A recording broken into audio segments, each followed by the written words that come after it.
오라 우리가 여호와께로 돌아가자. 여호와께서 우리를 찢으셨으나 도로 낫게 하실 것이요 우리를 치셨으나 싸매어 주실 것입니다. 여호와께서 이틀 후에 우리를 살리시며 셋째 날에 우리를 일으키시리니 우리가 그의 앞에서 살리라. 그러므로 우리가 여호와를 알자. 힘써 여호와를 알자.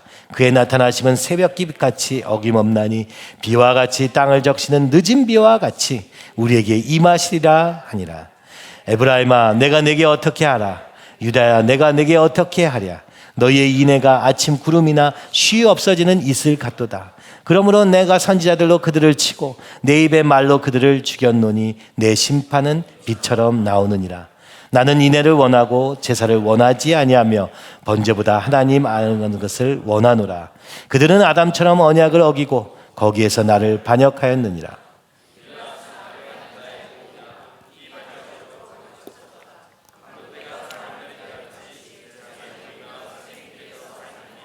그들이 사악을 행하였느니라. 내가 이스라엘 집에서 가증한 일을 보았나니 거기서 에브라임은 음행하였고 이스라엘은 더럽혀졌느니라. 또한 유다여 내가 내 백성의 사로잡힘을 돌이킬 때에 내게도 추수할 일을 정하였느니라. 아멘. 이런 찬양 있죠. 날이 저물어 갈 때 빈들에서 걸을 때 그때가 하나님의 때 내 힘으로 안될 때 빈손으로 걸을 때 내가 고백해 여호와 이래. 이 찬양의 이 앞부분은 참 슬프죠. 참 왜 이럴 수밖에 없을까, 그죠? 우리가 주님과 함께함으로 막 주님이 함께하신 걸 막 정말 강하게 느끼면서 그렇게 살기를 소원하잖아요. 그런데 정작 우리의 삶은 어떻습니까? 어둠이 짙어갈 때, 어둠이 차차 짙어가기 시작할 때, 그때에서야 우리의 눈이 하나님께로 향하는 것입니다. 내 삶에 많은 것들이 있는 것 같았어요. 친구도 있고 뭐 재산도 있고 뭐 많은 게 있는 것 같았어요.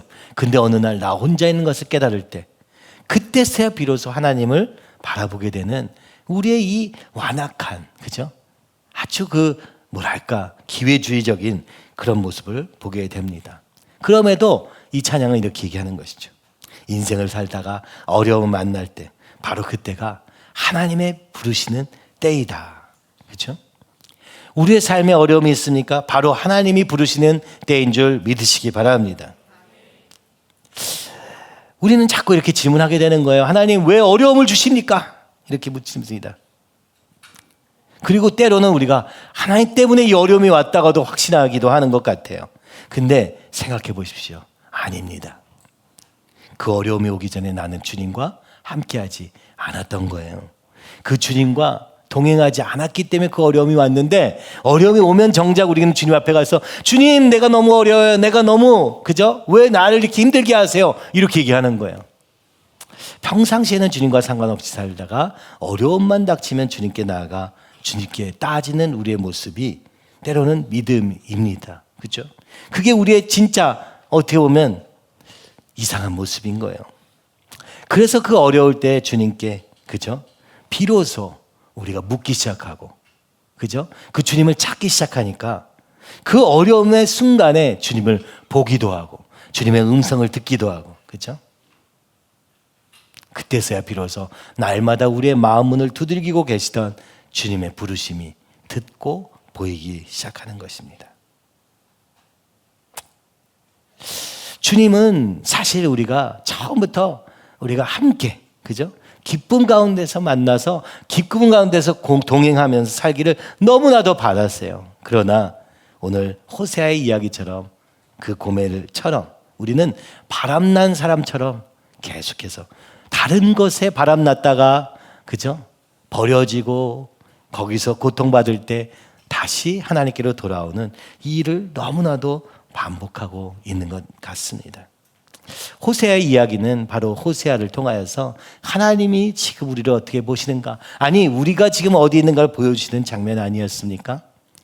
호세아가 하나님이고 고멜이 우리라고 보여주시기 위해서 호세아의 인생 통틀어서 그 인생 전체를 사용하셔서 보여주고 계시는 거예요. 왜요? 하나님이 보이지 않으니까. 아무리 말해도 내가 너를 기다리고 있다, 내가 너를 사랑한다 해도 보이지 않으니까 호세아에게 네가 나를 좀 대신해서 보여주지 않겠니? 그러기 위해서 너는 고멜과 결혼하라. 참 안타까운 것이죠. 다른 사람은 몰라도 호세아는 알았을 것 같아요. 그렇구나. 주님이 오늘 나를 이렇게 기다리고 계셨구나. 그렇죠? 우리도 마찬가지입니다. 호세아의 입장에 되어보기 전까지는 하나님의 마음을 잘 모르는 것 같아요. 그 사랑이 머리로는 알아지지만 정말 그 사랑이 어떤 것인지는 잘 모르고 사는 것이죠. 그 호세아서의 정중앙에 있는 이 오늘 6장은요. 그 하나님의 마음을 아주 분명하게 보여주고 있습니다. 호세아서 6장 1절과 2절을 보면 이렇게 외칩니다. 오라, 우리가 여호와께로 돌아가자. 여호와께서 우리를 찢으셨으나 도로 낫게 하실 것이요 우리를 치셨으나 싸매어 주실 것임이라. 여호와께서 이틀 후에 우리를 살리시며 셋째 날에 일으키시니 우리가 그의 앞에서 살리라. 여러분, 누군가 일어나서 외치는 것입니다. 오라, 와라, 일로 와라, 하나님께로 돌아가자 막 외치는 겁니다. 그죠? 독려하는 것입니다. 위로하는 것입니다. 재촉하는 것입니다. 자, 함께 가자라고 외치고 있는 호세아. 호세아가 아닌지도 몰라요. 하나님이 이렇게 말하라고 하신 건지도 몰라요. 그렇죠? 누가 얘기했는지는 정확히 얘기하지 않습니다. 그러나 누군가 일어나서 말하는 것입니다. 와라, 와서 우리 주님께로 돌아가자. 주님이 2절에 보니까 곧 살리실 것이다. 죽어가고 있는 우리에게 이틀 후에 살리시며 셋째 날에 일으키리라. 그것은 아주 곧, 그죠? 그들이 70년 동안 포로 생활을 한 것을 생각하면은 얼마나 짧은 시간에 주님이 우리를 살리고자 하시는지 그 주님의 마음을 보여주고 계십니다. 그러나 1절을 보면 여호와께서 우리를 찢으셨으나 도로 낫게 하실 것이요 우리를 치셨으나 싸매어 주실 것임이라 말합니다. 아까 말씀드렸죠? 우리가 하나님 없이 살다가 세상에서 찢김당하고 세상에서 맞고 돌아와가지고는 어떻게 얘기하는 거예요? 주님, 왜 나를 찢으셨어요? 왜 나를 치셨어요? 이렇게 외치는 거예요. 사실은요, 하나님은 찢으시는 분이 아닙니다. 하나님은 치시는 분이 아니에요. 사단이 치고 세상이 치고, 그죠? 오늘 그러나 하나님이 뭘 하셨다는 거예요? 그러도록 내버려 두셨다는 거예요. 찢기도록 내버려 두신 것을 여호와께서 우리를 찢으셨으나. 그러니까 우리 입장에서 지금 대변하고 있는 거예요. 너는 하나님이 찢으셨다고 생각하겠으나 주님이 낫게 해주신대. 주님이 치셨지만 싸매어 주신대. 그것은 주님이 치셨기 때문이 아니고요. 우리가 그렇게 생각하고 있는 것입니다. 그러니까 어디 가서 뺨 맞고 와서 어디 가서 화를 낸다고 지금 그런 모습인 거예요. 그러나 괜찮다. 그래도 돌아와라 하시는 그 주님의 사랑을 오늘 얘기하고 계시는 거예요. 주님은요, 우리가, 그죠? 상하길 원치 않으세요. 찢겨지길 원치 않으세요. 그러니까 어디 가서 맞고 오기를 원하지 않으세요. 부모도 그렇잖아요. 우리 자녀가 어디서 상처받는 걸 원합니까? 근데 원하지 않는다고 해서 그 아이가, 그죠? 상처 안 받는 건 아니죠. 때로는 우리 아이가, 그죠? 상처를 주는 사람이 되기도 하고. 그게 왜 그렇습니까? 그 아이도 인격체이기 때문에 그렇습니다. 그러지 않기를 바라지만, 그래서 잔소리도 하지만, 그래도 그렇게 하는 걸 막을 수는 없는 것이죠. 하나님도 우리에게 자유의지를 주셔서 어디 가서 맞고 와도 되게 돌아와라 이렇게 하시는 주님이라는 거예요. 여러분, 기억해야 됩니다.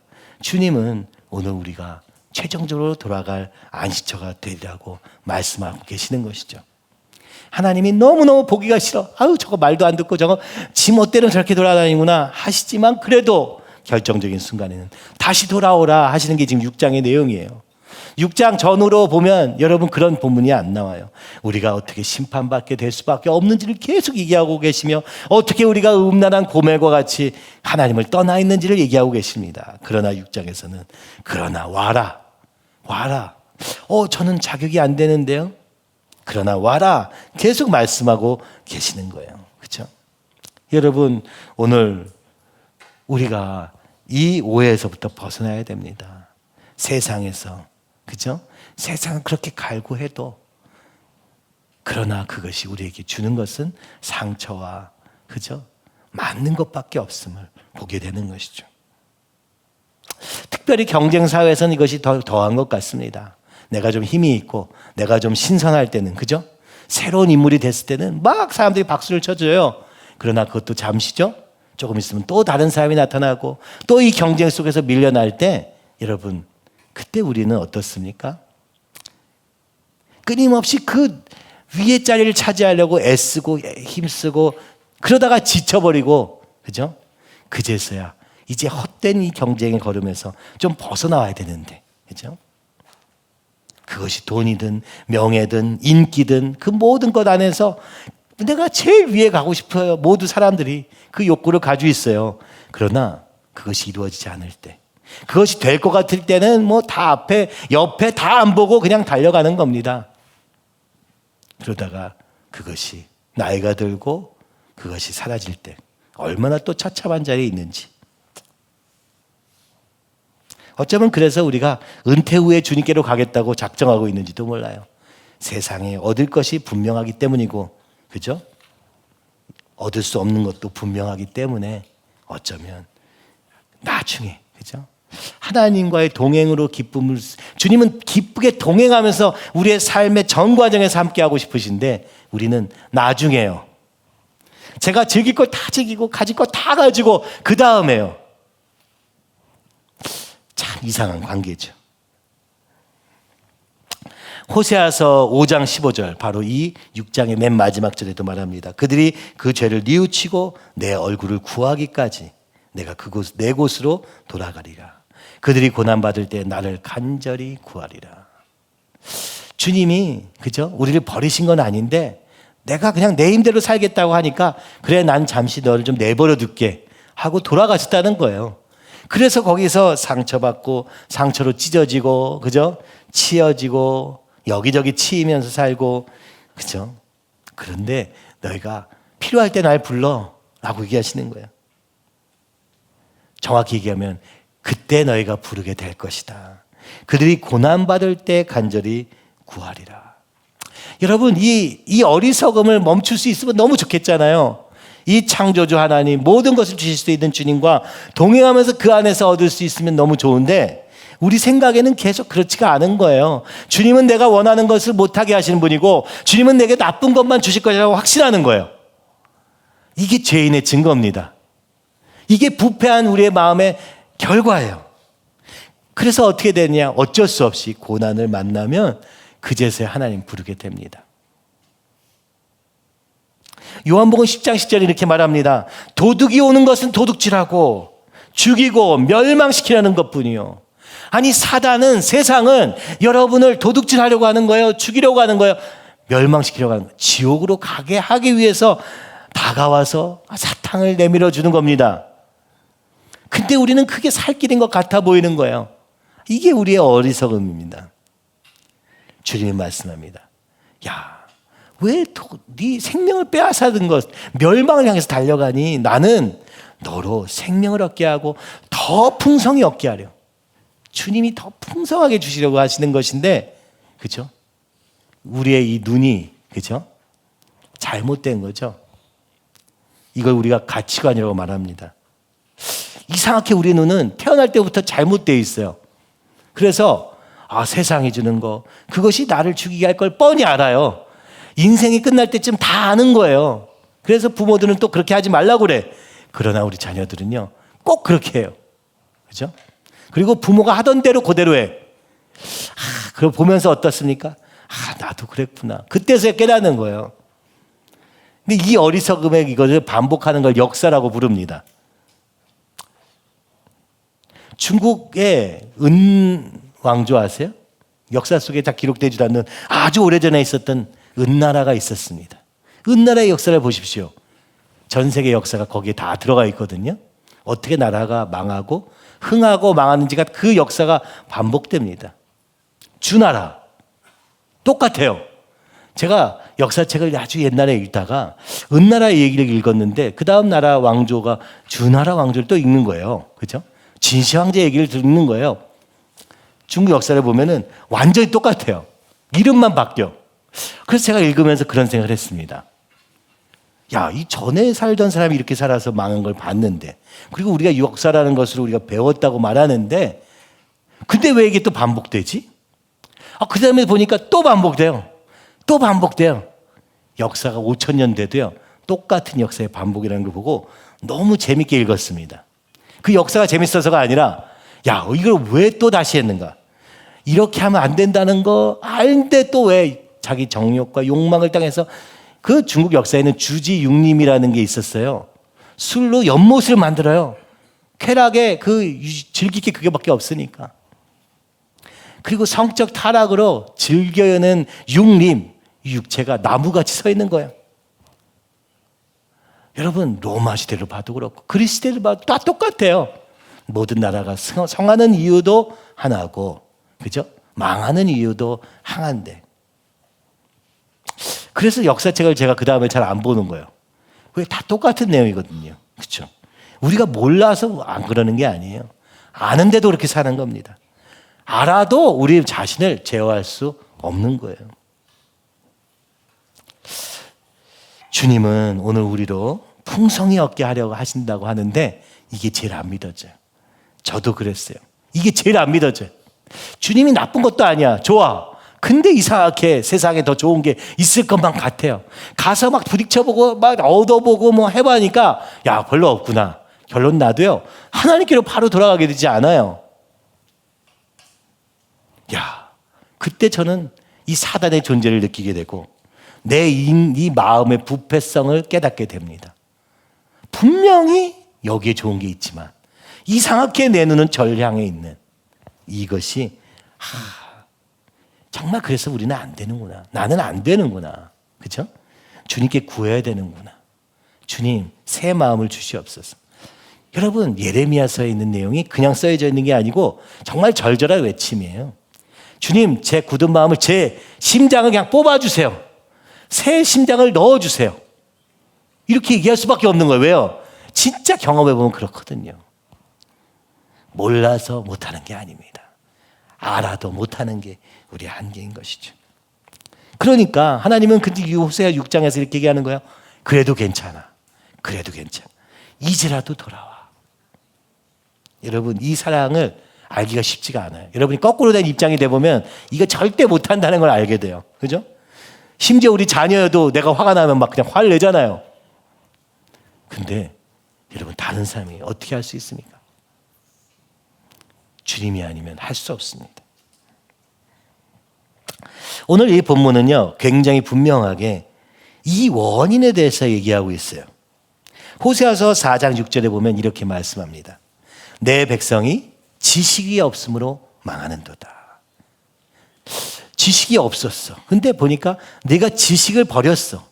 없었던 것도 아니야. 있었는데 갖다 버렸어. 그래서 나도 너를 버려 내 제사장이 되지 못하게 할 것이요, 내가 내 하나님의 율법을 잊었으니 나도 내 자녀를 잊어버리리라. 호세아서 4장에서는 원인을 얘기해 줍니다. 너희가 왜 이렇게 되는가? 왜 우리가 이렇게 될 수밖에 없는가? 우리 마음은 부패해서 될 수가 없거든요. 될 수 있는 길이 딱 하나가 있어요. 그게 뭐예요? 하나님에 대한 지식입니다. 그죠? 하나님을 아는 것이 없으면 누구나 이렇게 될 수밖에 없다는 거예요. 근데 하나님이 이 이스라엘 백성에게는 율법도 주셨어. 말씀도 주셔서 하나님이 누구신지를 다 드러내 주셨는데도 갖다 버렸어요. 나하고 상관없어. 내 삶하고는 상관없어. 그런 순간 그 점차 이렇게 되었다고 말하는 것입니다. 이사야서 11장 9절은 이렇게 말합니다. 내 거룩한 산 모든 곳에서 해됨도 없고 상함도 없을 것이니 이는 물이 바다를 덮음 같이 여호와를 아는 지식이 세상에 충만할 것임이니라. 이게 천국의 상태예요. 그렇죠? 주님이 다시 오셔서 새하늘과 새 땅에 오게 되면 어떻게 됩니까?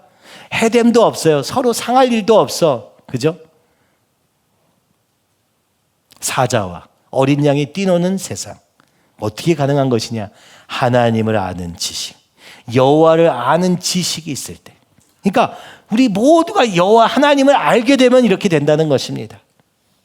그래서 호세아서 6장 3절은 이렇게 얘기합니다. 돌아와라 돌아와라 하고 나서 네가 어느 상지에 있든 나에게 돌아와라 이렇게 얘기하시고 나서 내가 일으켜줄게, 내가 너를 고쳐줄게 하시면서, 그러므로 우리가 여호와를 알자. 힘써 여호와를 알자. 이렇게 외치는 것입니다. 그죠? 그러므로 돌아와서 우리가 해야 될 건 뭐냐? 하나님을 알자. 힘써 여호와를 알자. 여기 앞에 있는 알자와 뒤에 있는 알자가 원어가 다른 단어예요. 앞에 알자는 우리가 잘 아는 야다라는 단어입니다. 야다는 뭐예요? 알다 하는 건데요. 이건 부부간의 관계를 상징하는 거예요. 그러니까 굉장히 긴밀한 깊이까지 아는 그런 관계를 얘기하는 것입니다. 그렇죠? 힘써 알자는 뒤에 힘써 알자는 뭐예요? 따르자 이런 뜻입니다. 그렇죠? 그래서 주님을 알고 처음에 그 관계가 맺어진 다음에 그 관계가 깊어지면 어떻게 돼요? 주님을 따라가면 된다는 것입니다. 따른다는 것을 오늘 우리가 잘 쓰는 말로 하면은 순종이라고 말할 수 있는 것이죠. 그죠? 하나님을 알고, 하나님을 알아야 됩니다. 하나님과 깊은 진짜 관계가 있어야 돼요. 오늘 우리의 삶과 나와 이 관계가 있어야 돼요. 머리로 아는 것 말고 깊이 아는 관계. 그죠? 그리고 그 주님을 따르기로 결정할 때 그때부터 우리의 삶이 바뀔 수 있다고 얘기하는 것입니다. 그에 나타나시면 새벽빛같이 어김없나니. 우리가 어두운 길을 갖고 있어요. 날이 저 물어갈 때, 그죠? 어두워지고 있어. 인생이 계속 어두워지고 있어. 이미 알았던 거예요. 날이 저물어갈 때는 이미 이제 암흑이 가까워진 거예요. 야, 이거 문제가 있구나. 뭔가 큰 문제가 있구나라는 걸 깨닫지만 멈출 수가 없이 계속 어두워지고 있는 것입니다. 초저녁에는 이럴 수밖에 없잖아요. 근데 하나님을 아는 지식은 새벽 빛같이 나타난다는 것입니다. 그리고 늦은 비와 같이 임하신다는 거예요. 가물어 메마른 땅인데 늦은 비로 인하여서 열매가 맺혀지는 그 비를 얘기하는 거예요. 아주 결정적인 비. 이른 비도 필요하지만 늦은 비가 없이는 우리의 삶에 열매가 일어날 수 없잖아요.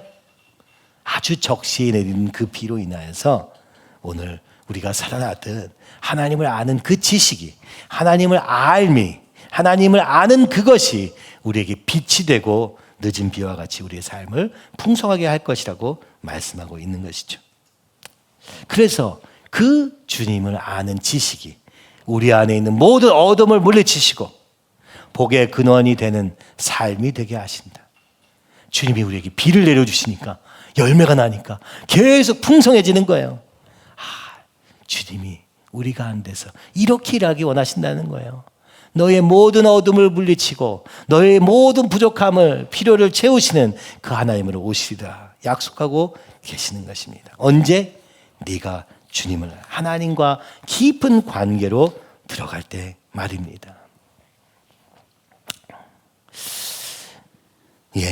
오늘 하나님과의 관계 안에서 모든 것이 얻어지게 되는 것을 얘기하고 계시는 거예요. 비록 그 주님이 눈에 안 보이지만, 비록 우리는 눈에 보이는 것에 끌려다니고 있지만 하나님을 아는 것만이 우리에게 살 길이라고 말씀하시는 것입니다. 이번 주에도 그죠? 우리 청년들과 함께 있으면서 또 우리 정말 여러분보다 더 그죠? 뜨거운 마음으로 보기에는 그 교회 안에서 하나님 위해 살겠다 이렇게 한 청년인데도 불구하고 이 눈에 보이지 않는 하나님의 관계보다 눈에 보이는 사람에 끌려다니는 것을 보면 안타까웠습니다. 당장의 상황밖에 안 보이는 거예요. 그렇죠? 너무 안타까운 거예요. 그렇죠? 진짜 이거를 알아야 돼요. 하나님과의 관계가 있어야 돼요. 어떻게 해야 돼요? 믿음을 결부시켜야 되는 것입니다. 결혼이 급합니까? 그럼 주님께 구하십시오. 그죠? 지금 돈의 문제가 있습니까? 주님께 구하십시오. 돈을 달라고 구하는 게 아니라 주님, 그 문제를 통해서 주님을 먼저 알기 원합니다. 그리고 주님이 늦은 비와 같이 하신다고 하셨으니, 임하시리라 말씀하셨으니 주님 임하여 주시옵소서. 그러니까 어떤 사업을 해서 내가 돈 벌 것인가도 고민해야 되지만은 그 모든 것이 주님으로부터 온다는 것을 믿고 먼저 기도할 수 있다면 얼마나 좋겠습니까? 그죠? 우리의 가정도 새롭게 되는 것이 바로 주님 안에서 되고 우리의 결혼도 그 가운데 되면 얼마나 좋겠습니까? 우리 박원배 형제와 그죠? 우리 이지연 자매 일주일 동안 엄청 재밌게 놀고 온 것 같아요. 어제 딱 만났더니 막 남해가 뭐 유럽보다 좋다는 얘기를 오늘 아침에도 또 하더라고요. 그래서 제가 물어봤습니다. 유럽에 가봤니? 그랬더니 안 가본 거예요. 그래도 좋은 거예요. 얼마나 좋았으면 그랬을까. 그죠? 이거 보니까 또 우리 청년들이 막 결혼하고 싶은 욕구가 막 불일 듯 하고 있는 것입니다. 너무 감사해요. 그죠? 그런 소원을 가지는 것 자체가.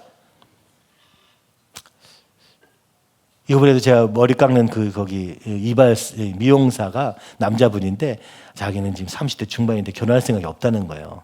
근데 거기에 이제 결혼식 가느라고 우리 애 넷을 다 데리고 간 거예요.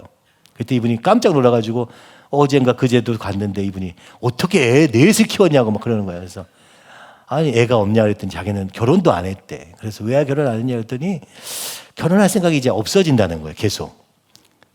그래서 그게 안 좋아 보이냐 그랬더니 그게 아니라 돈을 못 모아서 아직 못 한다는 얘기를 해가지고 괜찮다 뭐 여러 가지 얘기를 하면서 하다 보니까 막 그러면서 계속 넷은 너무 어렵지 않나 뭐 계속 그런 얘기 하는 거예요.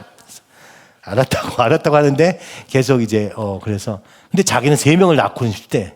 그래가지고 해봐라 아마 그랬어요 제가. 근데 결혼도 안 했다는 걸 알고 그렇구나. 결혼부터가 어렵구나 하다 보니까 오늘 젊은이들이 얼마나 그죠? 다 있어야 된다고 생각하는 거예요. 근데 여러분 있어야 되는 건 돈이 아니라 하나님을 아는 것입니다. 하나님께 구하는 것입니다. 하나님의 관계가 아름다운 관계 속에서 서로의 관계가 아름다워질 수 있다는 것을 말씀 속에서 믿고 그죠? 구했으면 좋겠어요. 근데 보이지 않으니까 구하지도 않아요. 근데 한번 해보십시오. 그러면 하나님과의 관계가 생깁니다. 내가 기도했는데 진짜 응답하시는 것 같으네. 처음에는 잘 안 보여요. 근데 계속 하다 보면 주님이 이렇게 하셨구나 라고 내 삶에 경험되어지는 그 하나로 인해서 우리의 관계가 생기는 거예요. 관계는 뭔 일이 있어야 되는 거 아닙니까? 근데 구해본 적이 없는데 어떻게 관계가 생겨요? 그죠? 말을 걸어본 적이 없는데 어떻게 관계가 생겨요? 하나님과의 관계도 마찬가지입니다. 우리가 어려울 때 주님께 구해보는 거예요. 그죠? 근데 이제 교회 안에서 자란 우리 청년들은 이게 잘 안 되는 거예요. 그죠? 주님이 알아서 주시겠지. 부모의 기도로 이루어졌던 것들 때문에 내가 기도할 필요가 없어. 그죠? 그렇기도 한 거예요. 그래서 여러분, 그리고 또 하나님이 이걸 결혼을 못하게 하는 게 아닐까.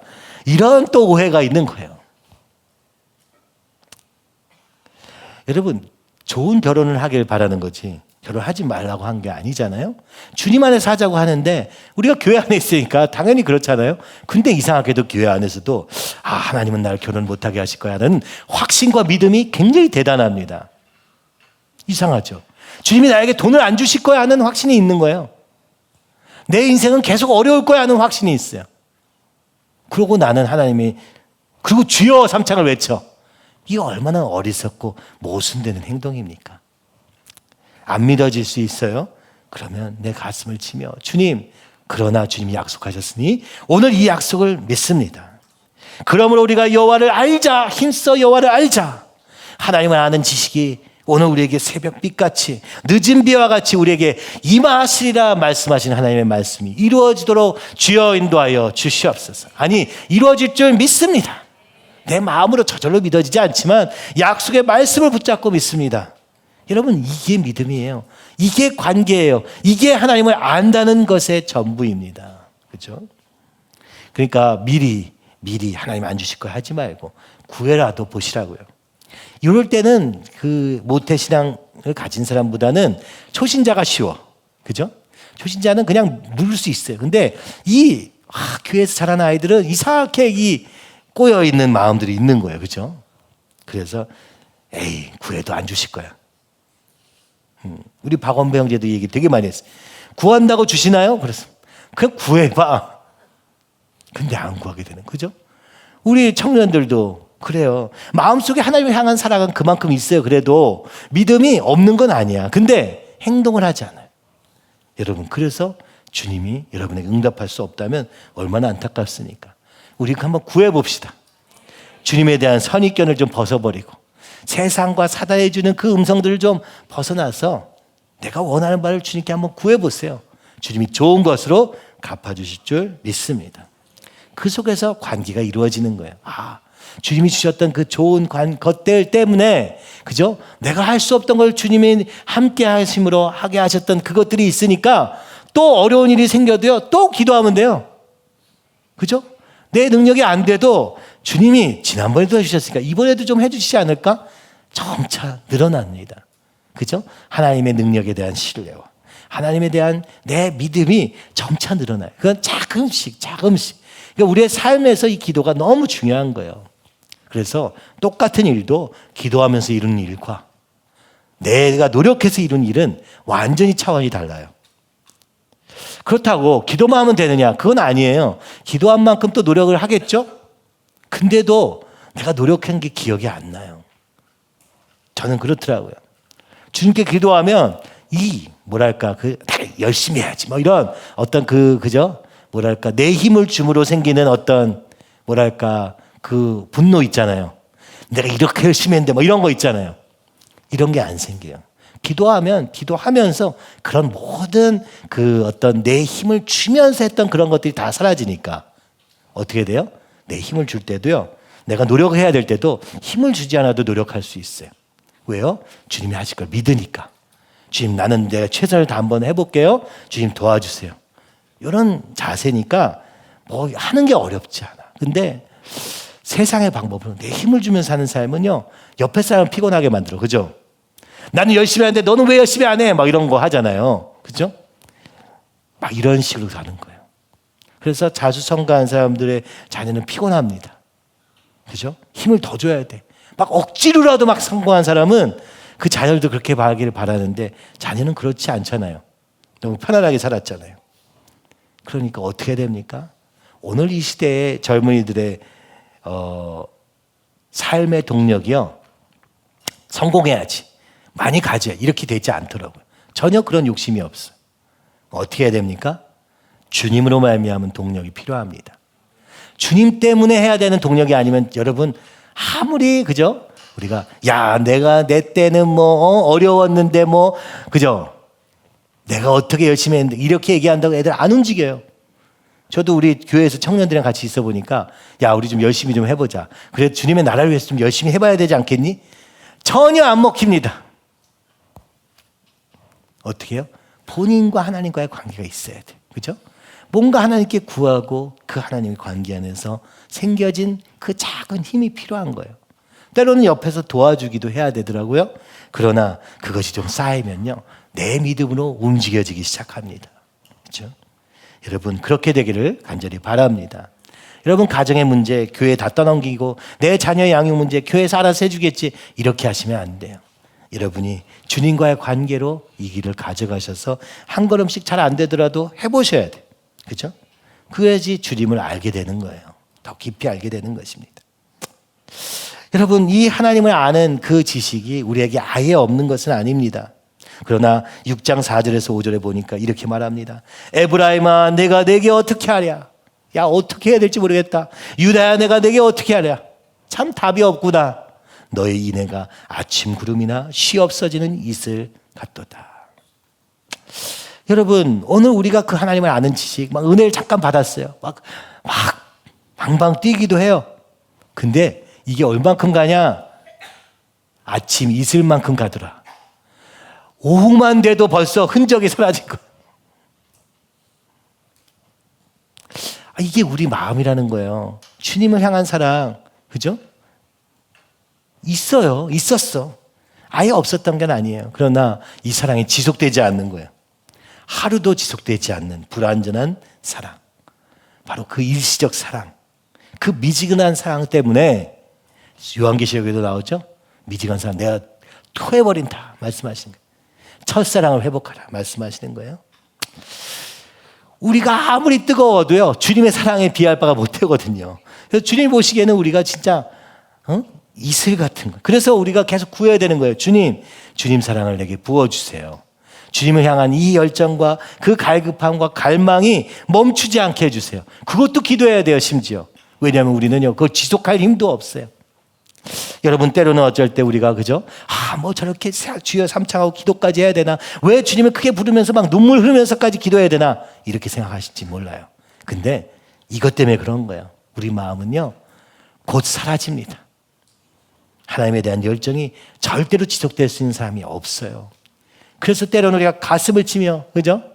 주님 내게 다시 그 첫사랑을 회복시켜 주시옵소서 하는 것도 필요합니다. 저절로 회복되지 않습니다.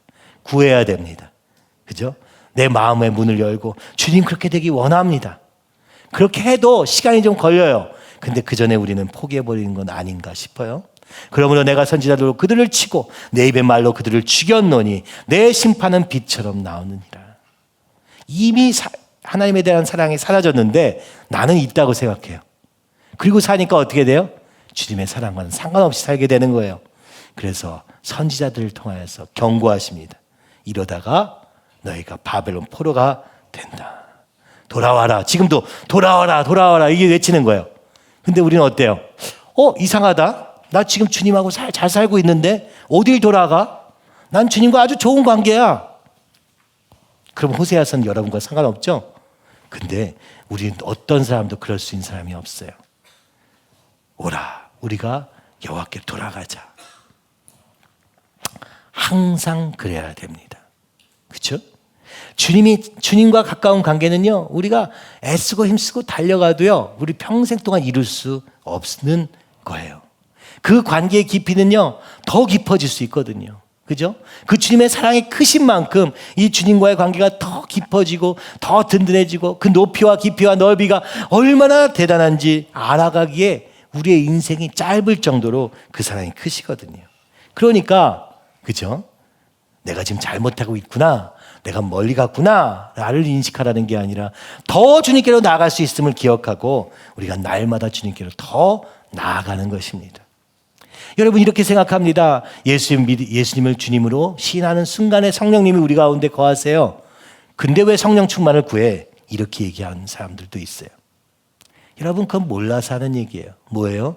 그 성령의 충만의 정도는요, 더 깊어질 수 있거든요. 날마다 주님과 더 깊은 관계의 사랑을 누릴 수 있거든요. 이 관계는요, 무제한이거든요. 그렇죠? 근데 우리는 좀 지나가다 안녕 인사하는 정도로 보고 만족하는 사람도 있을지 몰라요. 근데요, 주님을 그렇게만 알면 여러분 삶의 변화는 있지 않습니다. 안녕하세요. 잘 지내셨죠? 다음 주에 만나요. 다음 주에 만나 또 안녕하세요. 인사만 하는 관계. 여러분, 여기에 무슨 관계가 있습니까? 관계가 있죠. 교인 관계, 인사하는 관계예요. 그거는요, 아는 게 아니에요. 모르는 거예요. 얼굴만 아는 거죠. 그 사람이 어떤 사람인지 모르잖아요. 그렇다면 우리가 그만큼만 하나님을 알고자 할 때 우리가 그 사랑이 옅어지는 것도 알지 못하게 되는 것이죠. 미증한 사랑의 결과는 어떻게 되었습니까? 그게 6장 6절 이하 7절부터 있는 본문에 나오는데요. 언약을 7절부터 한번 보시죠. 7절에서 11절. 자, 어떻게 됩니까? 일단 하나님의 약속을 잊어버려요. 잊어버리니까 어떻게 돼요? 어겨요. 어기니까 어떻게 돼요? 반역도 하게 됩니다. 원래 그러려고 했던 건 아닐지 몰라요. 근데 내 주님에 대한 사랑이 사라지면 약속이 그렇게 중요하게 느껴지지 않아요. 하나님과의 약속도 무시하게 되는 거예요. 그 무시한 결과는 원래 우리의 상태, 하나님과 대적하는 자리로 갈 수밖에 없는 거예요. 길르앗은 어디입니까? 길르앗 아몬, 왕의 대로입니다. 오늘 이스라엘의 왕들이 세워지고 있어요. 그러나 그 왕들은요, 악을 행할 뿐이에요. 피작으로 가득하도다. 그들이 다스리는데 폭력이 난무하는 거야. 왕을 세워서 하나님께로 돌아가는 왕을 세우려고 왕을 세웠는데요, 그 왕이 하는 게 뭡니까? 강도질하고 살인입니다. 여기 보니까 세겜이 9절에 나오죠. 강도떼가 사람을 기다림같이 제사장의 무리가 세겜길에서 살인하니 그들이 사악을 행하였느니라. 왕만 그런 게 아니에요. 제사장 무리도 세겜 어디예요? 세겜은 바로 북이스라엘의 수도이지 않았습니까? 여로보암이 거기다 우상을 숭배하고 우상을 세웠던 그 도시 수도 세겜에서 무슨 일이 벌어지느냐? 예배를 드리는 것 같아. 그러나 예배가 아니에요. 뭐예요? 도둑질하고 있는 거예요. 하나님의 영광을 도둑질하고 하나님의 물질을 도둑질하고 그리고 사람을 사랑하기는커녕 끊임없이 나를 위해서 이용해 먹으려고 하는 거예요. 이걸 살인이라고 말하는 것 아닙니까? 하나님의 뜻을 가지고 내 유익을 취하는 것. 10절은 이렇게 말합니다. 이스라엘 집에서 가증한 일을 보았나니. 이것을 직역하면 이렇게 되어 있어요. 하나님이 너무나도 안타까운 일을 하고 있는 이스라엘이라는 거예요. 하나님이 너무나도 괴로워하시면서 보고 계신다는 거예요. 왜 이스라엘 집에서 이런 일을 행하느냐 하는 일들이 벌어진다는 거예요. 그게 뭡니까? 에브라임은 음행하였고 이스라엘은 더럽혀졌느니라. 북이스라엘은 지금 완전히 우상 숭배에 빠져가지고 하나님이 아예 없는 상태죠. 그리고 남유다, 그죠? 이스라엘은 계속 하나님이 아닌 다른 것들과, 그죠? 혼합되어 있다. 더럽혀졌다. 또한 유다여, 내가 내 백성의 사로잡힘을 돌이킬 때 내게도 추수할 일을 정하였느니라. 북이스라엘만 멸망당할 것이 아니라 남유다, 너희도 멸망당할 수밖에 없게 되었다. 왜요? 오늘 하나님을 사랑하지 않음으로 말미암아 언약을 어기고 반역함으로 말미암아 오늘 우리의 삶의 폭력과, 그죠? 욕심과, 그죠? 그러니까 뭐가 없다는 거예요? 인애가 없다, 사랑이 없다. 이 무슨 얘기냐? 정확히 얘기하면 이런 겁니다. 여러분이 다른 사람과의 관계를 어떻게 하고 있느냐예요. 그죠? 결과가 이거라는 거예요. 하나님 사랑을 떠나면 우리의 삶의 모든 주변 사람들의 관계가 어떻게 되느냐? 심판받을 수밖에. 그 관계가 타락할 수밖에, 무너질 수밖에 없게 행동을 하고 있다는 겁니다. 욕심대로 행동하고, 그죠? 하나님과 상관없이 행동하다 보니까 정확히 얘기하면 하나님의 사랑으로 그들을 사랑하는 자세가 아니니까 결론적으로 사람끼리 모여서 할 수 있는 것은 경쟁하고 시기하고 질투하고 빼앗고 죽이고 이것밖에 없다는 것이죠. 교회 안에서도, 그죠? 제가 참 안타까운 거는 우리 청년들도 저한테만 잘 보이고 싶어하고 우리 담임 목사님 말만 잘 듣고 우리 이정현 목사님이나 고 목사님 말은 무시하고 이럴 때가 있는 거예요. 왜 이런 일이 있지? 정말 이해할 수 없어요. 저는 모르죠. 왜냐하면 제가 얘기하면 다 하겠다, 다 가능하다, 다 너무 열심히 하겠다, 뭐 별의별 얘기를 다 듣거든요. 근데 일이 이루어지지 않을 때 참 이상하다고 여겨지는 거예요. 근데 다른 사람 얘기를 들어보니까 다른 일들은 안 하는 거예요. 제가 시키는 만 하는 거예요.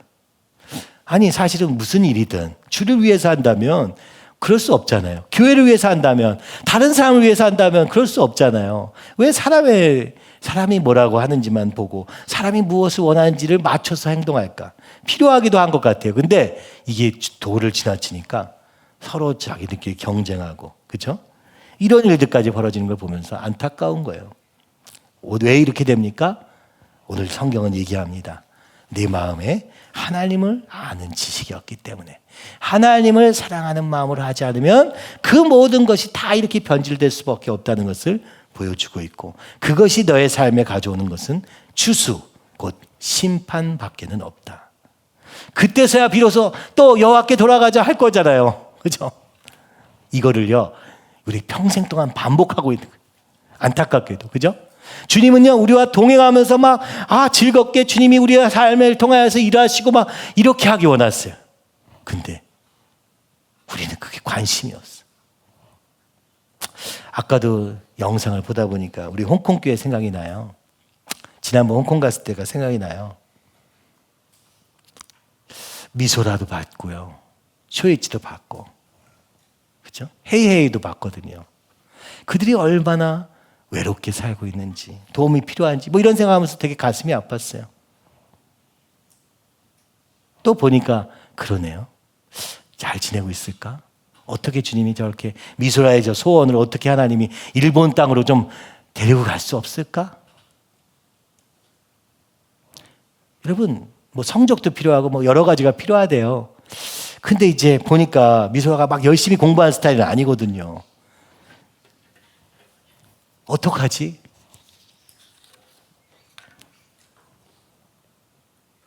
제가 고민한 건 보통 이런 거예요. 누가 도와줄 사람이 없을까?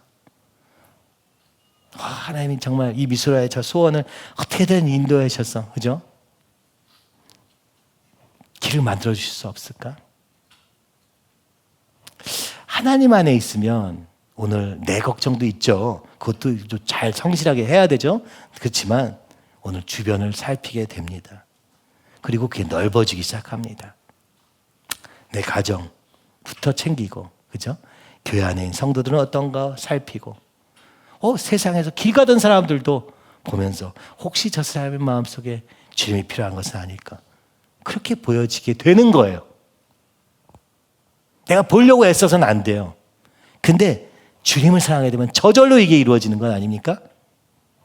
아, 교회에 뭐가 필요하지? 일로도 필요하지만 저 사람은 뭐가 필요하지?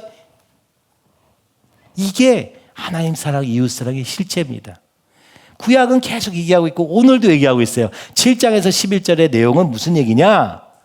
너희가 하나님을 사랑하지 않으면 옆에 사람도 돌보지 않더라 라는 얘기입니다. 돌보지 않는 정도가 아니라 지 욕심대로 행하면서 남이 죽어가든 말든 상관없이 살더라. 오늘 이 세상에 어쩌면 그렇게 되어가고 있지 않습니까? 소득의 불균형, 부자는 더 부자가 되어가는데 부자여도 나는 모자르다, 난 더 부자가 될래, 이렇게 치달아가고 있고, 가난한 사람은 나는 왜 가난한가 하면서, 그죠? 이게 세상에 너무 잘 먹혀요. 이번에도 넷플릭스에서 흑백 요리사라는 프로가 지금 전 세계를 강타한 거예요. 요리 프로, 요리 경연인데 굳이 흑수저와 백수저를 나눈 거예요. 굳이, 그죠? 처음부터 잘 살고 유명하고 뭐 능력 있는 사람들을 백수저로 놓고 여기서 아무것도 없이 막 애쓰고 막 한 사람들을 흑수저로 분류를 해놓은 거예요. 그래서 인기가 좋은 거예요.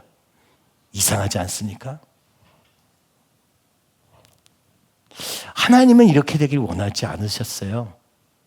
그래서 안식년도 정하셨고요, 희년도 정하셨습니다. 아무리 부자여도 50년이 지나면 다 똑같은 선에서 시작하도록 지으셨어요. 실제로 된 적은 한 번도 없죠. 그러나 그렇게 지으셨어요. 왜요? 네가 많이 벌면 더 많이 가질 걸 생각하지 말고 지금 없는 사람을 위해서 남겨둬라. 밀을 까도 다 걷지 말고 없는 사람들이 와서 가져갈 수 있도록 남겨놓고 해라. 대충 걷어라. 오늘날에는 그런 일은 없습니다. 난 아직도 부족해. 난 아직도 부족해. 우리의 눈은 지난번 그 텔퍼 목사님이 얘기한 것처럼 상향 비교만 하고 있는 거예요. 나보다 더 가진 사람들만 비교하고 있는 거예요. 대한민국의 1% 안에 들어가기 원하시는 겁니까? 0.1%가 되기 위해서 애쓰는 겁니까? 10%가 되기 위해서 애쓰는 겁니까? 계속 이 비교와 경쟁밖에 없는 거예요. 하나님은 그렇게 원하지 않으신 거예요. 그죠? 이스라엘도 지금 그런 거예요. 그런 결과가 어떻게 되느냐? 나라가 망하게 되었다는 거죠. 이게 역사의 교훈입니다. 그렇죠? 나만 챙기고 내 욕심대로만 살면 결국에 망하는 게 역사도 반복이 돼요. 누구나 시작할 때는 선한 의도로 내가 더 좋은 나라를 만들고 더 많은 사람들을 위해 살리라 이렇게 시작합니다. 그때 제국은 또 성합니다. 그러나 어느 순간 내 욕심을 채우기 시작하다 보면 거기서 딱 끝나게 됩니다. 다윗도 그랬던 거 아닙니까?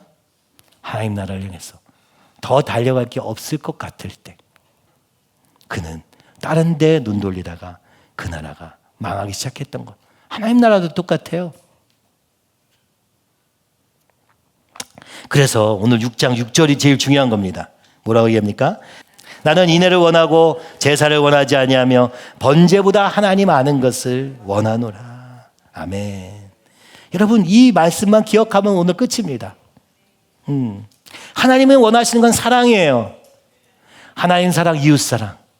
하나님 사랑에 감동되어서 이웃을 사랑하는 그 사랑을 원하신다는 거예요. 제사 아니고 번제 아니고. 그 사랑은 어디서 말미암습니까? 하나님 아는 데서 시작된다는 거예요. 하나님과의 동행에서 시작된다는 거예요. 하나님을 깊이 경험한 데서 이루어진다는 겁니다. 그렇죠? 여러분, 너무 중요한 이야기입니다. 그렇죠? 주님을 사랑하시기 바랍니다. 주님만 사랑하시기 바랍니다. 그리고 그 주님의 사랑으로 우리 옆에 있는 사람들을 그 사랑의 눈으로 쳐다보시기 바랍니다. 그리고 하나님을 알아가시기 바랍니다. 우리의 모든 삶이 주님과의 동행이 되도록 주님이 원하시는 거예요. 그걸 제일 원하시는 거예요. 그러니까 삶이 분리된 게 아니에요. 내일부터 여러분의 삶이 주님과의 동행하는 걸음이 되기를 축원합니다. 그렇지 않으면 소용없는 거예요. 이스라엘 사람들도요, 번제와 제사. 나쁜 게 아니에요. 주님이 명하신 거니까 당연히 해야 되는 거예요. 잘했습니다. 그것만 하면 된다고 생각했어요. 그리고 나머지는 내 멋대로 살면 된다고 생각했어요.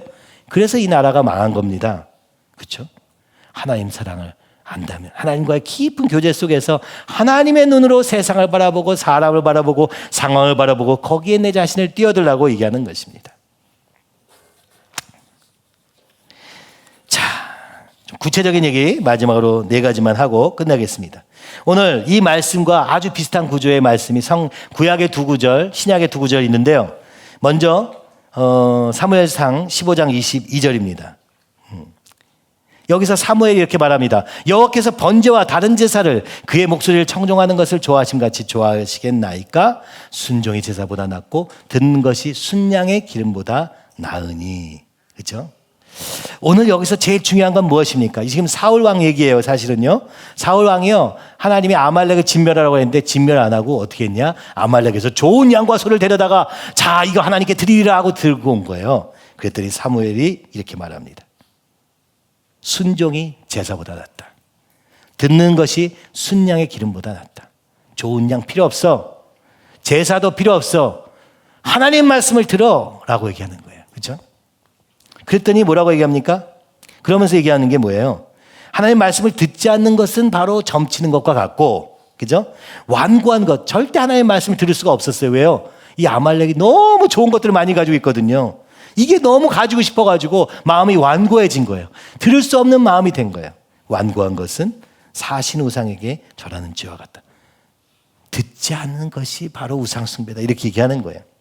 근데 왜 그렇게 되었느냐라고 보니까 사울이요, 뭐라고 얘기합니까? 내가 범죄한 애 바로 인정했어요. 그래요, 주님 말씀대로 제가 안 했어요. 근데 그게 제가 뭐 그런 게 아니고요. 여기 보니까 내가 백성을 두려워요. 사람들이 그걸 원치 않아요. 핑계를 딴 사람한테 둔 겁니다. 오늘 우리의 문제의 대부분은요, 문제를 딴 사람에게 둬가지고 문제가 생기는 거예요. 진짜 딴 사람의 문제여도요, 어차피 해결할 수 없어요. 그러면 내가 주님 앞에 어떻게 순종해야 될까? 주님 제게 말씀해 주세요. 제가 듣겠나이다. 이렇게 돼야 되는데 그때는 그거 안 들어. 쟤는 저러는데 나는 왜 이래야 돼? 이렇게 생각하는 거죠.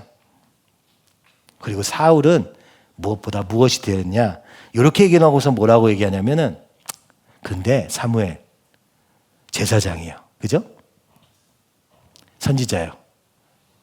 나를 사람들 앞에서 쪽팔리게는 하지 말아주세요. 내가 왕의 권위가 훼손될지 몰라요.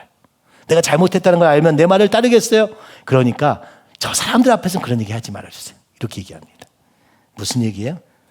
눈에 보이는 것밖에 안 보이는 거예요. 하나님이 안 보이는 거예요. 그죠? 그래서 우리가 뭘 해야 되느냐? 하나님을 사랑하고 알아가려면 오늘 여기서 얘기하는 거예요. 순종해야 됩니다. 순종하려면 어떻게 해야 돼요? 하나님이 보여야 돼요. 하나님이 보이려면 어떻게 해야 돼요? 눈에 보이는 것을 좀 포기해야 돼요. 사람이 어떻게 보든 신경 쓰지 마셔요. 그죠? 하나님이 어떻게 보시는가에 집중하셔야 돼요. 교회 안에서 자꾸 사람들의 눈을 보는 거예요. 그죠? 내 옆에 있는 사람, 저 인간. 그죠? 가정 안에서도 마찬가지고요. 그러니까 그 눈에 보이는 것에 집착하지 마시고 눈에 보이지 않는 하나님께 집중하시기 바랍니다. 두 번째는 시편 51편 16절 17절입니다. 다윗이 그죠? 밧세바와 간음하고 나서 드리는 회개의 기도입니다. 주께서는 제사를 기뻐하지 아니하시나니 그렇지 않으면 내가 드렸을 것이라. 주는 번제를 기뻐하시지 아니하시나이다. 극단적이잖아요. 번제와 제사를 기뻐하지 않는 하나님이신가요? 맞아요. 지금은 그게 필요한 게 아니에요. 그렇죠? 여러분, 헌금을 많이 하는 걸로 해결되는 게 아닙니다. 예배를 잘 참석하는 것도 끝나는 게 아니에요. 뭐가 필요합니까? 하나님께서 구하시는 제사는 상한 심령이라. 오늘 내가 상한 심령임을 인정하는 것입니다. 아니, 정확히 말하면 우리의 심령이 좀 상해야 돼. 너무 부여해가지고 모든 것이 다 괜찮은 줄 아는 착각하는 이 마음에는 어떻게 돼요? 다윗도 그랬던 것처럼 다 이루었다는 그 순간에 실패합니다. 우리 인생은 다 똑같아요. 뭔가 다 이루었다 생각하는 그 순간에 우리는 잘못 발을 들이게 되어 있어요. 그러니까 우리가 목표를요, 하나님께 둬야 됩니다. 하나님과 더 깊은 관계를 맺는 것에 두면요, 이게 이루어지지가 않아요. 하나님 나라에 두면요, 이게 이루어지지가 않아요. 제가 진짜로 그렇게 생각했어요. 하나님, 이 하나님 나라에 대한 소원을 크게 주세요. 그래서 이룰 수 없게. 그래야 딴짓 안 합니다. 제가 목사님들을 보면서 성전 건축에 목표를 둔 사람은 성전 건축하려면 타락해요. 그죠? 그래서 안 되는 거예요. 사람에게 사람을 목표를 두면요, 사람이 많아지면 그때부터 하나님 안 의지하더라고요. 많이 봤습니다. 그래서 저는 우리 교회가 너무 마음에 드는 게 그거였어요. 처음부터. 북한, 이스라엘, 이슬람 선교 절대 못 이룹니다. 아니, 이거 한 사람으로도 안 되고 우리 다 해도 안 돼요. 얼마나 감사해요. 절대 딴짓을 할 틈이 안 생기는 거예요. 그죠? 우리의 전 삶을 들여서 하나님을 위해서 살기로 작정한다면 상한 심령. 주님, 북한을 불쌍히 여겨 주시옵소서. 주님, 파키스탄을 불쌍히 여겨 주세요. 주님, 이스라엘 그곳에 주님 일하여. 사실 뭐 가본 사람들은 다 알겠지만 뭐 불가능해 보여요. 이런 기도 자체가 의미가 없을 만큼 불가능해 보입니다. 그러나 하나님은 하실 수 있지 않을까?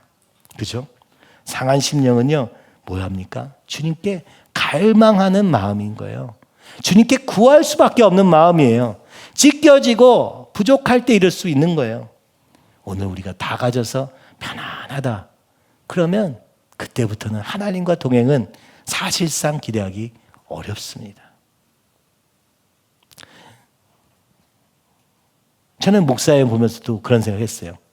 아, 이 정도 하면 됐다 이렇게 생각하셨으면 그렇죠? 어땠을까요? 저는 그러지 않는 게 제일 보기 좋았던 것 같아요. 이제는 내가 가리라. 저는 그게 너무 보기 좋았어요. 그래서 너무 그걸 어딜 가든 세계를 다니시면서 복음 전하고, 그죠? 상한 영혼들을 한 사람 붙잡아서 살리는 그거 그게 너무 보기 좋더라고요. 그죠? 만족함이 없는 거예요. 하나님 안에서는 만족함이 없는 거예요. 하나님 안에서 완전히 만족하지만, 그죠? 그래서 그 사랑에 감격하다 보니까 그 사랑에 머무르지는 않는 거예요. 끊임없이 더 주님을 알아가는데 달려가셨던 그 모습이 저한테는 가장 큰 도전이었고, 그게 가장 존경스러웠던 모습이었던 것 같아요. 제가 다른 교회들을 가면서 처음에 가난하고 몇 명 없을 때 가난한 마음으로 시작했던 목사님들이 점차 부유해지는 것을 보면서 야, 저게 진짜 무서운 거구나. 저는 정말 많이 봤어요. 여러분, 상한 심령이 필요합니다. 꼭 상처를 받아야지만 상한 심령이 되는 게 아니에요. 주님 너무 잘하는 주님을 사모합니다. 주님을 너무 사랑합니다. 해도 상한 심령인 거예요. 물론 다윗과 같이 이렇게 죄를 짓고 나서야 비로소 깨닫게 되는 우리의 어리석음이 있지만 말입니다. 상한 심령은 앞으로 얘기하면 회개예요, 결국. 그죠? 오늘 나와 하나님 사이를 가로막는 그 모든 것을 주님 앞에 버리는 것을 상한 심령, 곧 통회하는 마음이라고 말할 수 있어요. 주님과의 관계를 하기 위해서는 우리 안에 있는 죄를 버리는 게 제일 중요합니다. 근데 이 죄가 그냥 사라지나요? 우리 마음이 그냥 죄로 가득하니까. 우리는 이 구조가 그냥 가만히 있으면 죄가 생기는 구조잖아요. 그러니까 날마다 벗어버리고 날마다 죽노라 외쳐야 됩니다. 세 번째는 뭡니까? 이 말씀을요, 이 호세아서 6장 6절을 예수님께서 2번 말씀하셨어요. 그 중에 하나가 언제냐? 마태를 부르셨을 때. 마가복음 9장에 나옵니다. 그리고 마태와 친구들 불러가지고 같이 식사를 하셨어요. 그랬더니 바리새인들이 딱 보고 얘기하는 거예요. 아, 저 세리, 오늘날로 말하면 친일파 같은 저 녀석들이랑 같이 밥을 먹네. 저 친구들이랑 저 아주 나쁜 놈들, 이 자기 민족을 팔아먹는 자들. 이스라엘 사람들은 이 하나님 나라의 의식이 있다 보니까 민족을 팔아먹는 건 곧 하나님을 팔아먹은 것 같잖아요. 그러니까 바리새인들이 되게 싫어했던 거예요. 그래서 왜 예수님은 저 죄인들과 함께 잡수시느냐 할 때 예수께서 이렇게 말씀하십니다. 건강한 자에게는 의사가 쓸데없고 병든 자에게라 쓸데있느니라. 너희는 가서 긍휼을 원하고 제사를 원하지 아니하노라. 6장 6절이죠. 하신 뜻이 무엇인지 배우라. 나는 의인을 부르러 온 것이 아니요 죄인을 부르러 왔노라 하시니라. 죄인들 속에 계시면서 하신 말씀입니다. 그러므로 우리에게 이렇게 말씀하는 거예요. 너희는 죄인들과 함께해라. 그렇죠? 그럼 어떤 얘기예요? 아, 나는 의인인데, 내가 죄인들이 함께 있어줘야지. 쟤는 정말 안 되지만 내가 그래도 함께 해줘야지. 이런 거예요? 아니에요. 내가 죄인인 겁니다. 내가 죄인들임을 인정하는 거예요. 그리고 겸손하게 그 죄인들과 함께 있는 거예요. 교회에 있다 보면 이게 제일 많이 느껴지는 것 같아요. 저도 때로는 내가 좀 나은 것 같이 느껴질 때가 있어요. 말을 하니까. 근데 그렇지 않다는 걸 저는 제 삶에서 경험하잖아요. 그러면 어떻게 해야 됩니까? 옆에 있는 사람의 연약함을 볼 때, 그죠? 저도 오랜 시간, 쟤는 왜 저래? 어째야 된다는 거야? 지금도 그런 마음이 없는 건 아니에요. 항상 그 마음으로 시작돼요. 근데 이 말씀을 보면서 더 그런 생각이 들었어요. 근데 그렇게 하면요, 같이 있을 수가 없어. 난 좀 그래도 다른데 맨날 이걸 하고 있는 거잖아요. 그게 아니라 나도 그런 죄인인 걸 깨달을 때 비로소 그들과 함께 할 수 있습니다. 그렇죠? 굉장히 중요한 요소예요. 응? 내가 죄인이어야 죄인들과 함께 할 수 있거든요. 예수님은 의인으로서 계시지만 죄인들과 함께 하시며 그들을 살리기 원하셨던 것처럼 우리는 비록 그죠? 예수님으로 인하여 의인이 되었지만 여전히 죄인의 모습을 가지고 죄인들 사이에서 그 예수님을 전하는 삶을 주님은 살기 원하십니다. 그러니까 하나님을 사랑한 사람은 이웃을 사랑한다는 게 무엇이냐? 죄인들 가운데 있는 것입니다. 사실은 내가 죄인이거든요. 처음에는 내가 죄인이 아닌 줄 알고 갔는데 가보니까 나도 똑같네. 여러분, 이것이 교회입니다. 예, 너무너무 중요해요. 그래서 옆에 있는 사람 보면서 약점 잡고 쟤는 왜 저래 하지 마시고 오히려 그 사람이 되어서 그 사람 안에 들어가서 나도 그 사람인 것을 깨달을 때 비로소 그때부터 하나님의 역사가 일어납니다. 그죠? 예수님은 그들을 죄인이라 더럽다 여기지 않으시고 함께 하심으로 인해서 그들의 삶의 변화가 일어났던 것처럼 오늘 내가 스스로 다르다고 생각하는 한 여러분이 아무리 복음을 전해도 그 사람 변하지 않아요. 그 사람을 공감하고 그들과 함께하고 그 자리로 들어가서 함께할 때 예수님도 이 땅에 오셔서 우리와 함께 하심으로 성육신 하셔서 하셨던 것처럼 오늘 우리도 들어가야 될 줄 믿습니다. 근데 사실 들어가야 된다고 생각하고 가보면은 그냥 깨닫게 돼요. 나도 똑같네. 다른 줄 알았더니 똑같네. 똑같아요. 아니 오히려 더 할 때도 있는 거예요. 내가 바로 죄인이요 내가 바로 그 둘째 아들 탕자임을 깨달을 때 비로소 그들과 함께하며 그들을 살릴 수도 있게 되는 것입니다. 자, 네 번째 제일 중요한 것은 바로 마태복음 12장 6절에서 8절입니다. 예수님께서 안식일에 이삭을 까먹는 제자들이 있었어요. 그리고 바리새인들이 왜 안식일에 안식하지 않느냐고 막 따졌습니다. 그럼 사실은 잘못한 거예요. 율법을 어겼으니까요. 근데 예수님은 그렇게 얘기하지 않으세요. 뭐라고 얘기하십니까? 다윗이 원래 제사장만 먹어야 되는 진설병을 먹은 것을 모르느냐? 제사장들은 안식일에도 그죠? 그 규정을 그걸 어겨도 된다는 사실을 얘기하시는 거예요. 무슨 얘기냐? 율법의 예외 규정들을 얘기하시는 거예요. 이상하죠? 제자들이 분명히 잘못하긴 한 거잖아요. 그러면 잘못했습니다. 미안합니다. 다 잘 가르치겠습니다. 이렇게 하셔야 되는데 거꾸로 얘기하십니다. 뭐라고 얘기합니까? 예외들이 있다라고 얘기하는 거예요. 뭐예요? 다윗과 제사장을 들은 거예요. 하나님 나라의 왕과 제사장. 그러면서 뭐라고 얘기합니까? 내가 너에게 이르노니 성전보다 더 큰 이가 여기 있느니라. 나는 자비를 원하고 제사를 원하지 아니하노라 하신 뜻을 너희가 알았더라면 무죄한 자를 정죄하지 아니했어. 무죄한 자야 심지어. 왜요? 예수님과 함께 있으니까. 예수님이 성전보다 크시고 예수님이 제사보다 크신 분이니까. 인자는 안식일의 주인이니라. 이 안식일은 나를 보여주려고 있는 거야. 이해 가세요? 안식일에 이삭 먹는 게 율법을 어기는 것입니다. 그러나 왜 예외가 되느냐?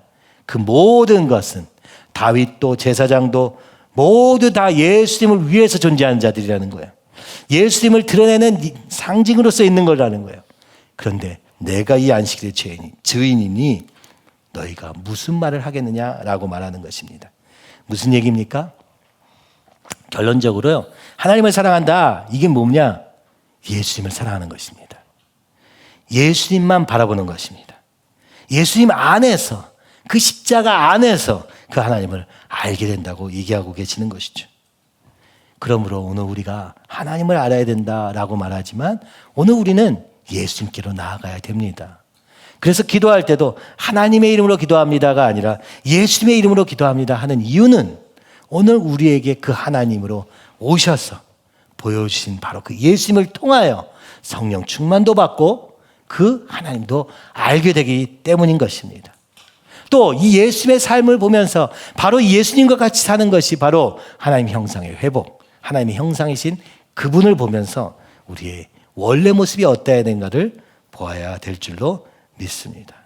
그러니까 우리가 교회 안에 있어도 또 무슨 일을 해도 어떻게 해야 됩니까?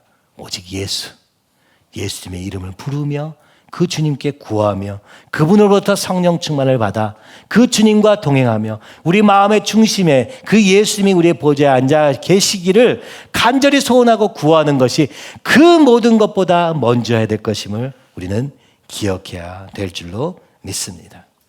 그러니까 오직 예수. 그래서 여러분 길 가다가도요 예수님께 말을 거세요. 예수님 도와주세요. 예수님 인도해 주세요. 예수님.